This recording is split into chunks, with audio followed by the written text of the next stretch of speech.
Hello everyone, welcome to my channel. आज की video में हम डिस्कस करेंगे अगर कोई भी कंपनी या कोई भी फाइनेंशियल इंस्टीट्यूशन किसी कंपनी को फंड्स प्रोवाइड कर रहे हैं, क्रेडिट प्रोवाइड कर रहे हैं या कहीं भी रिस्क फैक्टर जो कि फंड या क्रेडिट प्रोवाइड करने में आता है, तो उस रिस्क फैक्टर को किस तरीके से एसेस करना चाहिए। जो भी किसी को भी लोन दे रहा है, किसी को फंड प्रोवाइड कर रहा है, चाहे वो कंपनी हो, इंडिविजुअल हो, फाइनेंशियल इंस्टीट्यूशन हो, तो उनको किस किस चीज़ों को, किन किन पॉइंट्स को कंसिडर करना चाहिए before providing loan to any company.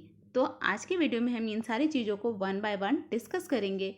अगर आपने अभी तक मेरे चैनल को सब्सक्राइब नहीं किया है, please subscribe my channel for more such videos.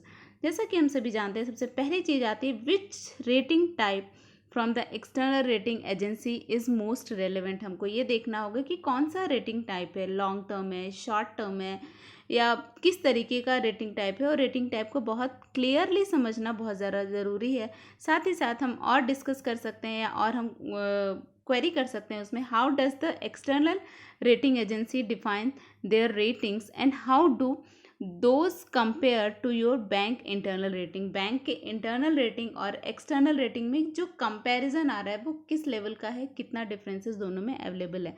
Next हम उसको एनालाइज कर सकते हैं, which financial ratio have the external rating agency consider in its assessment and how do they compare to the ratio your bank consider important। Means जो भी financial ratio को external credit rating agency ने consider किया है, क्या हमारे bank ने भी उसी रेशियो को कंसिडर किया है, या अगर किसी दोनों ने अलग अलग रेशियो को कंसिडर किया तो which ratio is most relevant according to the particular entity. Next हमारे दिमाग में एक और बात आ सकती है, what has been the rating agency assessment of the company's management, industry risk and business risk.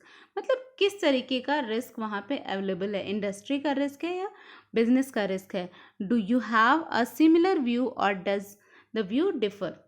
External rating agency और बैंक की इंटरनल रेटिंग, दोनों के व्यू, दोनों के पॉइंट्स सिमिलर हैं या दोनों के पॉइंट्स में कुछ डिफरेंसेस है। And last but not the least, to what extent has the external rating agencies can be focused on the company and the industry events that are foreseeable over the coming 12 to 18 months।